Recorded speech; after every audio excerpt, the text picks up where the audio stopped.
Welcome back. Imagine living in a city that decides to set its own time zone to benefit tourists and shop owners. Well, it actually happened in One Valley City, and Steve Sumrall shows us that it's all part of tonight's Our Desert Past. We've been here for 30-some years, and no, I've never heard of it till right now. Yes, it's a very bizarre chapter out of our local history that's very hard to believe. Personally, have you ever heard of this happening anywhere in the world? No. I haven't heard of anyone else in the world doing this. No, I never heard of it either. It happened in Palm Springs around the middle of the 20th century. 1946, the Chamber of Commerce, after listening to a lot of business owners, decided that we should try sun time. That's right, sun time.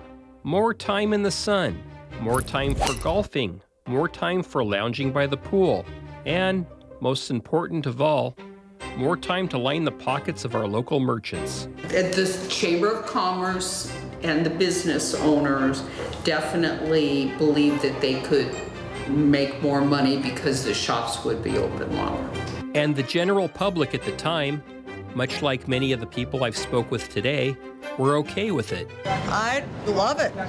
Really? Yeah, more time to shop. Oh, okay. I mean, it depends on the time of year. Another hour in life. Better to have more sun or More daylight. That's why we're here for sun. And how exactly did sun time work? Well, it's very easy. Once you arrived in Palm Springs, set your watch back 1 hour. Also in 1946, more people wore watches. Here, downtown, when the sun goes behind the mountain, if it's standard time, that's at 3 o'clock. And all of a sudden downtown starts getting darker. And so they were trying to lengthen it. A motion was placed before the City Council for Palm Springs to set its own specific time zone, and with a 6-to-1 vote, it was decided that sun time would be implemented for a 120-day trial period.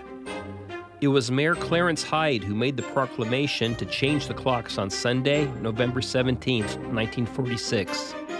What could possibly go wrong? The bus companies and the different businesses, freight companies, all of that were very much against it because it would mean that Palm Springs would be on a different schedule than Pacific Standard Time. So they knew it was going to cause problems. But they did have signs coming into town that explained sun time so that people would know that their time was changing, but people missed.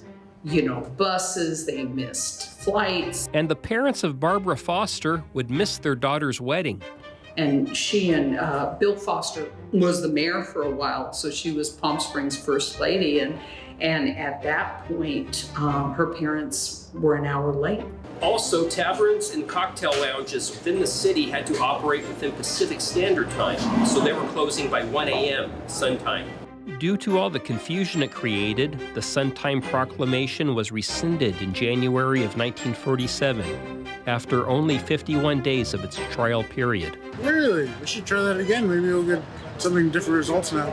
For Our Desert Past, Steve Sumrall, NBC Palm Springs, News First.